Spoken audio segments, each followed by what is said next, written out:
Good afternoon. We're going to introduce to you a lot of resources, real estate resources today. We do have a visitor, Marvin Spates. Marvin Spates, say hello to our audience. Hello, everybody. Future real estate investors of Cleveland. Okay. Now, Montana, we got some updates from last week. Updates from last week. Okay, so the block classes are going. Okay, let me start back. Backtrack. All right, so block building business leaders up tomorrow today. Classes started 3 weeks ago. They are in their third week. That third week, everybody became nonprofit. Yay! So pretty much that class is going on. The next classes are starting September the 16th. That's only on a Monday from 6 to 9. So if you want to register for those classes, it's 216-815-7300. Monday classes are starting September the 16th. Can you check that date for me, please, and make sure it's a Monday? I'll check it out. So September 16th, lose my voice, Monday, 6 to 9. Real estate investing has been going on this is the third week of the training. And then we're going into, I think, field trips for the real estate, right? Field trips, yeah. Okay. So pretty much the real estate has been popping, booming, popping. You've been learning everything as far as, becoming a real estate investor, becoming a realtor, becoming a buy and flip whole nonprofit real estate, things like that. So it'll be going on again tonight at 6 o'clock. So if you want to stop by, the address is 503 East 200th Street, and that's in Euclid, Ohio. So our real estate class is tonight at 6 p.m. So today we have the round table. We're going to be talking about real estate, and always at the last Wednesday of the month is the real estate round table. So take it away, real estate guys. Well, let's not talk about real estate first. Let's talk about some of the things that happened last week, really happened last week. Marvin, how did you like last week's class? Last week's class was exciting. Carlos, he brought the heat. He brought the information when we start talking about wholesaling, which is something that I'm pretty sure somebody, if not everybody in Cleveland, may have heard something about. Hey, you know what? I talked to Carlos, man. Let's do this right, because I don't want to make the same mistake he did.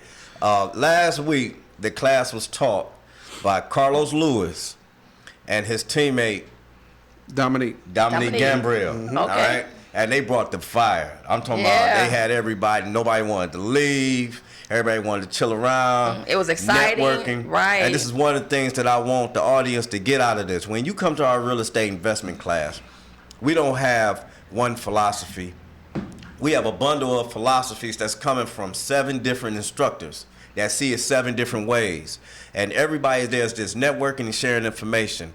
So look, even if you didn't set up yourself to come to the class on the first day, drop through, get a feel for the environment, pass out some business cards, get some business cards, get to know the instructors, because every last one of them will be there tonight. Okay? All right. That's right. Now, what we're going to move on to is this. Let's talk about this real estate market. What's going on tonight? That's the real estate class. What they teaching tonight?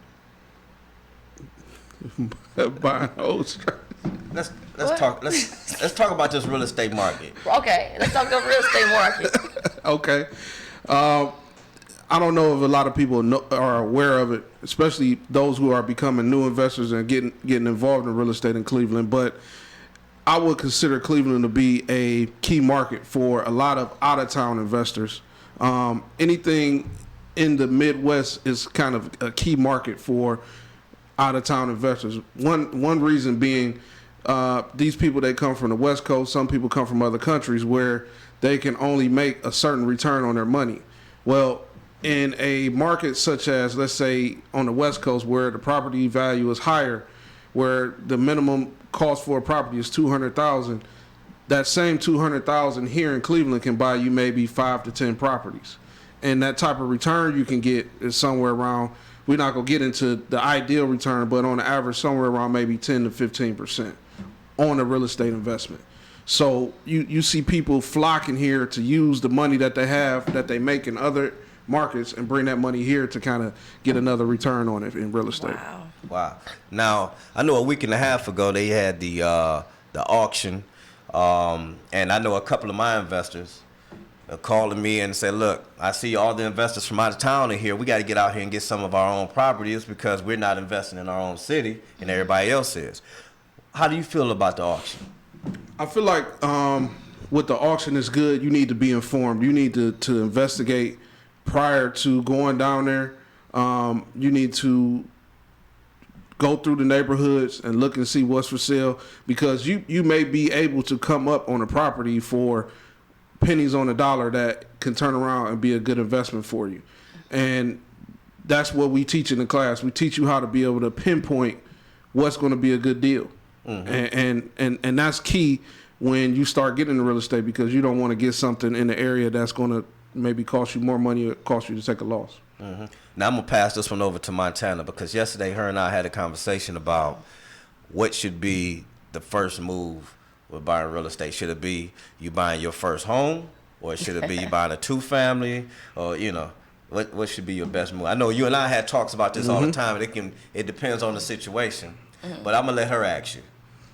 Yeah, what should be my first move? Buying my own house, or buying like a income property, or maybe both? Okay, so I'm gonna throw y'all for a loop right quick. Okay. I'm gonna say neither. Neither? Okay. Yeah, the first thing you need to do if you want to invest in real estate or anything at all is you need to do like a financial wellness check. You need to understand your finances and your income. You need to understand your credit, and you need to also talk to somebody, a professional, financial professional that can help you understand your finances, and then that way, from there, you can be able to pinpoint what's going to be your next real estate move. Because no matter what route you decide to take in real estate, whether it's multifamily, buying your home, all of those factors come into play when it talks about your finances, credit, income, debt, all those things you need to understand before you buy a house. All right. So say, for instance, I took the block class, and they showed me how to get those together. Why is my hair? Okay, hold on, y'all. Okay, got it. Y'all, this is live. This is not scripted. So don't even play. No. Anyway, so say I got that together, went to the block program, got myself together. I'm in the real estate program in the class. Mm-hmm. So if I'm in the class, I'm thinking about, hey, I want to buy some real estate, but I'm kind of unsure if I want to get group homes established. Do I want to become a renter? Do I want to become just own a home? That's it. If I'm in the block class and I'm just starting out, and I went through the whole financial piece, and now I know what I can do, and let's say I'm paying rent, the first thing I'm gonna do is look at what can I do as far as buying a house for myself. Okay. And then on top of that, I'm gonna also look at what can I do to free up or create some more income for myself at the same time. So if I don't have a desire or need to maybe have a single family home, I'm gonna look into that multifamily strategy where I'm gonna live in one unit and rent out the other. Okay, sounds good to me. Okay. All right. Now, I'm gonna just let the public know this. Now I'm gonna give Marvin a small bio. Is that cool, Marvin? That's fine. All right, it's gonna be my way. Go ahead. I'm okay. All right. Okay, you secure with that. I'm used to getting thrown under the bus by you. It's all right. All right. So for the audience that don't know Marvin been here once before, right? Just one time? Mm-hmm. Okay. Marvin has been with the organization from the start, from the beginning. And I met Marvin in our financial professional program where we do financial planning.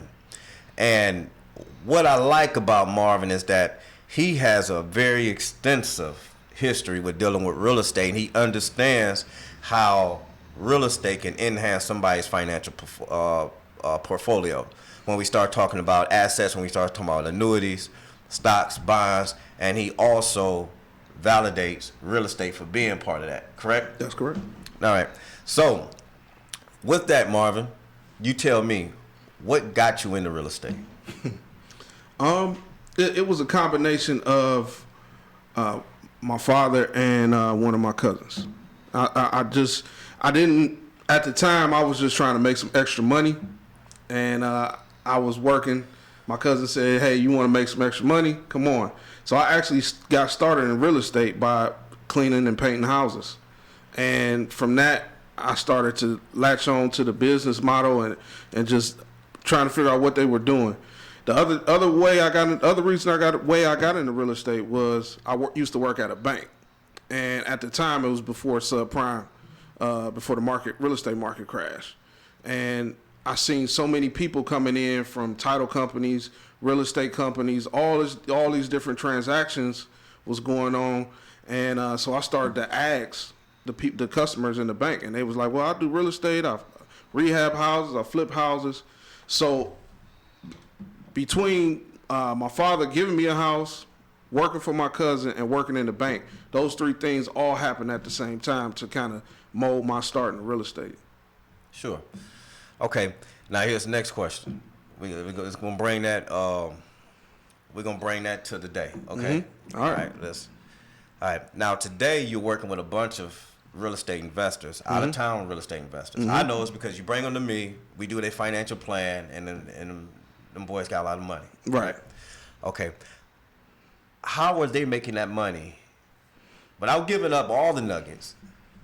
How are they making that money, and how are you eating off of that too? How can someone eat off of some real estate investors like that?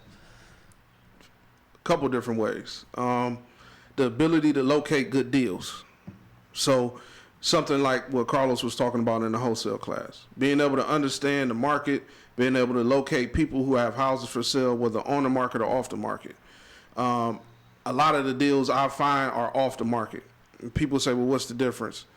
On the market is a house that's on the MLS that's usually listed with a realtor.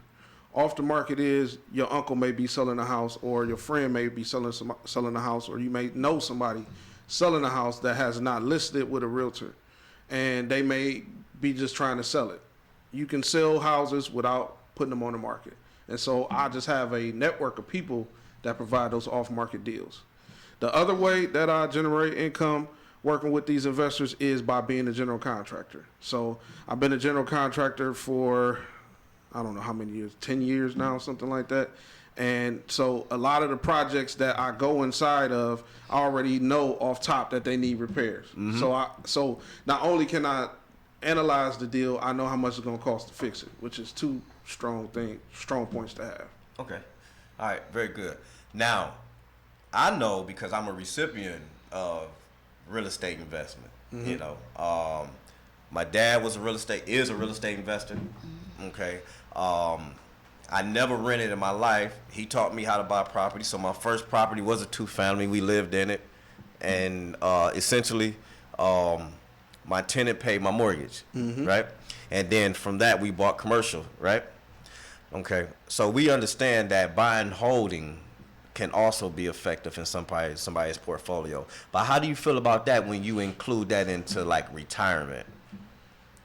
Well, buy and holding is something that I recently just got into over the last few years, just working with you. Okay. I've always been a flipper by passion, but buying and holding is one of those things that it takes a few years to build, but when you look at the long-term returns and income from what you can do with those properties, somebody that's, let's say, 30 or 40 years old, and they're retiring at 55, 60, and over the course they may buy 10 to 15 properties over that time. If you add up the income that you can make from those properties, it provides another stream of income, which is very key nowadays. Yeah, most definitely. It's one of the things that I noticed that in 2008, 2009, 10, and 11, it just resonated all the way over there when the market crashed, is that you had every Ford worker. When I looked in my book of business, we had Ford workers, GM workers, LTV Steel, and now they were at jeopardy of losing their pension plan. 401ks wasn't looking good anymore, and plus, on top of that, some of them were losing their jobs, right, or being laid off. So immediately, one of the things that they veered off to doing was buying property, real estate, because they were scared. Right. So right now, what people told us, ever since 2008, they said that, well, the real estate market is risky, right? But it's funny how people, when the market got risky, the stock market got risky, people went to go buy property, and it was steady income. So what's your outtake on that? I feel like this. People are always gonna need somewhere to live, and no matter what the market does, good or bad, if you're able to buy 2 or 3 properties and generate, a month, maybe $2,000 or $3,000. That's another $24,000 to $36,000 a year in income, just gross. We're just speaking numbers, but so to have that ability to be able to put yourself in a position to generate that type of income, I think is very important. It's very key that people entertain the idea of, if not owning, a portfolio, maybe 2 or 3 properties, and just seeing how it can change their income situation. Okay. What do you think is hurting the real estate market today? Overpriced properties. People just the way the market is growing, and maybe you got a lot of inexperienced people getting into real estate that maybe don't have the right guidance. But a lot of it is just the real estate market is like any other market. It has its ups and it has its downs. So the biggest thing you need to know is when to get in. Mm-hmm. Now, Montana, let me ask you a question. Yeah. Where would you like to be at as a real estate investor? As a real estate investor, maybe having 20 properties, a couple of businesses. Why? I feel your eyes on me. Maybe live on the east side and then the south side of town. Have a secret hideaway, condominium, and pretty much that's about it. I think that's how I'll tie it up. So you can handle all those properties? Yeah. Okay. All right. I can handle it. So, It's a lot of work. then we never thought Montana would be a real estate investor. So the reason why I asked is because real estate investing is a lot of times that what they taught, especially with me being in the financial world, when I was at the firm, if we had a real estate investor that came in, that was non-traditional income to them or a non-traditional asset. And here it is that I grew up on real estate, which seemed to be traditional for me. But then when I become a financial advisor, it's not traditional anymore, and a lot of my constituents didn't believe that it was a real asset class. It was, but it's not something that they were interested in talking about or analyzing. But here it is, I just shed my skin. Real estate didn't send me to college. Real estate didn't pay for my kids to go to school, right? Then pay for my businesses. And then I get somebody to shift my thinking to thinking that, look, let's ignore all the real estate investors, right? Everybody should be thinking about owning some real estate. Yeah. Right. Even Montana. Yeah. You see, she wasn't thinking about no real estate a couple years ago, but No, now she she's thinking about owning wasn't. 20 properties. Right. Oh man. So everybody should be thinking about owning some real estate. When you look at a Fortune 100 company, they own real estate, right? They Right. use it for leverage, right? Yep. They use it for do. income. If you want to start a business, I started my first business with buying the building, and the building financed the business. And it secured the business because whenever the business didn't cash flow, the rent came in and it leveled me out. So everybody should have some type of real estate or ownership in some type of real estate in their life. That Right. makes sense? That makes sense. Yeah, it does. Yeah, it Okay. does. And if you need this education, it's not formal education. Now, you're not going to get a certificate where you're going to get out and you're going to become a realtor, but it's good education where you can actually get out here and put your feet on the ground and start investigating, buying real estate. We got people in here that never thought about owning a house. They did their first flip in 1 year. Yeah. And I'm not talking about one of those little small flips either, No. right? Yeah. It was a luxury flip. Yeah. Total rehab. And who helped her out with that, Marvin? I did. We did. Blah did. We all did. We got 2 eyes, 3 eyes going on. I guess they all equate to we, right? I ain't gonna say I, but we're gonna say we. Okay, but yeah, she that young lady. I mean, kudos to her. We're not gonna mention her name because we don't want you to know how much money she's gonna be making out here. But she did a very good. She had a very, very good plan. Very good mentor. She came through our organization at Blot. Marvin was hands-on with her as far as the advice goes. She took Marvin's advice, and it's not going to be easy peasy the whole way. And it's going to be some times where you want to give up, but at the end of the day, you're going to be proud of what you did, and you're going to appreciate that money, most important, right? Yeah. Right. Yeah, it's definitely a lot of work, and if you're something that you're on the fence about, then just keep investigating until you're really excited about doing it, because you have to have that determination and that passion for it to see it for yourself in order to be successful at it. Very good. Now, last week I know I mentioned that we had the auction. Man, you know I had one of my clients, man, the millionaire client. Mm-hmm. Soon as she found out it was an auction, we sitting out here in the car. She want to go look at properties. Now I'm your financial advisor. I'm not your chauffeur. We out going looking at houses while we got another partner in the auction making the bids. Isn't that crazy? Yeah. So for those of you who didn't get a chance to take advantage of that auction, keep your eyes open for the next auction. We probably won't see one for about, another 6 months to a year? Yeah, that was the tax auction. Now, they do the sheriff's auction every Monday at 9 a.m. 9 a.m.? Yeah. So what do they need to do to prepare for something like that? You can go online and look up sheriff's sale, Cuyahoga County Sheriff's Sale, and they'll give you the information or the link. You should be able to go to the website, get the link, and get to the right place to see when the auction is. The auction is held downtown at the Justice Center at 9 a.m. I invite anybody to go down there and just sit and just experience how quickly millions of dollars can get exchanged between hands, and how much real estate is actually getting bought and sold in Cleveland. Mm-hmm. Yeah. Mm-hmm.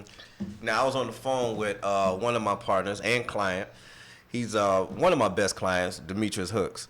Most people know him as D Hooks out there, and he got into real estate probably about almost 10 years ago. All right. And it took me a minute to talk to him about getting into real estate. He had every resource that you could think of to get into this. But now this dude is just the coldest at going out, vetting the property, rehabbing it. He make me want to move in one of them properties, right? And his whole goal is to use it as a retirement plan. Mm-hmm. So shout out to D Hooks. Hey, man, I like what you're doing. Great job. You got a lot of people looking at you, man. You inspire a lot of people. Keep on doing your thing. And one day we're going to get you here on this class, in the class, and on this radio show so you can tell people how you do it. But everybody got a different philosophy, and there's no wrong way to do it. That's the great thing about it. You can put your own spin on your own real estate business and venture, and that's what I like, because it's so many different ways that you can be successful at it, and there's so many different people that say, hey, I'll do it this way, and you can be rubbing shoulders with millionaires and y'all doing the same thing, but y'all all got your own lane that y'all in. Okay. Absolutely. Now, we're getting close to running out of time, but there's a couple things I do want to touch on. Now, excuse me. A lot of people, they shy away from getting the financing when it comes down to rehabbing these properties. Okay, so when they look at, and this is your area right here, all right? This is a plug for you, so I want you to give them all your information in the middle of giving these little nuggets. Okay. But when it comes down to financing, people shy away from the private money lender. Is private money lending bad, or is it that much different from the bank? It's not good or bad. It's just most people give it a bad rap because maybe they don't understand what the philosophy is behind it. The philosophy behind private money lending is you need some money to buy real estate, and you may only have a small portion of that money, and you really feel good about this deal. What private money is, you can bring a private person in, whether it be a bank acting as a private lender or a partner or a family member. Somebody else that comes in that's private money, and together as a partnership and the understanding of the deal being a good deal, that's what makes private money good to use. Okay. Now, how many private money lenders do you think that are out there in the industry right now that they can choose from, and the varied ones? Thousands. You want to deal with one that's preferably local, that knows the market, because you'll find yourself spending a lot of money just in loans and fees trying to get somebody to do a deal in a city that they may not be familiar with. So you need somebody that's a go-between that works in the area like a broker, it's myself, that can show you and guide you what loans you need to utilize in the area. Okay. Well, we're running out of time, and this is what I want to do before we close up. All right. Tell everybody where they can find you when it comes down to them hard money deals. Okay. And include the class too. Okay. So you can reach me by phone at 440-804-5853. I'm also on Instagram. You can send me a direct message at GYHONKIR, and you can contact me through Blot. My the Blot number is 216-815-7300. Also, I think we're going to be at the Chamber of Urban Business tonight at 4 o'clock. If you want to meet us down there, it's 8555 Huff Avenue in Cleveland, Ohio. So if you are in the neighborhood and you're watching this, go to the Multiplex Center, 8555 Huff. Me and Vernon is going to be there tonight at 4. And then we're going to be heading over to the Blot office to do real estate training. So... Now, just because you haven't signed up for the real estate class, it's going to be ample opportunity for networking. So please just come on through, pass out your business cards, get some business cards, learn how to invest in some real estate, and look, just sign up for the next class. They will have the opportunity to sign up for the next class when they're there, right? Yeah, next class starts in October. All right. right. Okay. So let's talk more about that money, man. Can you give me some money? Yeah, to build real estate? I got a couple people that can help you out. I got some money sitting in an account, but I want to use all my money. But yeah, that's the name of the game. That's the name of the game. OPM, other people's money. Other people's money. Yeah, you use as little as your money as possible. Oh man. Okay. Montana, we got people like that. How many people in our class be using that other people's money? We got Quite a few? quite a few, about 20 people right now. Yeah, Okay. so, and then we got some people that don't understand the concept yet, but we gonna teach them. Yeah, we're gonna teach them. Montana, how you feel about us teaching our people that other people's I money? think I need to use other people's money right about now. So look, this I've is made a few calls and I'm still waiting for an answer. okay. So here it is, y'all. It's Block. We getting ready to shut down. And if you need that other people money, you come to the Block class. Montana, what's the number again? The number is 216-815-7300. And we gonna show you how to get that other people's money. And at the same time, we gonna have that business class. You call that number again. Yeah, call that number that I just said. All right. And my name is Vernon Tyus. This is Montana Moore. Montana Moore. And that's Marvin Space. And we out. Peace. All right.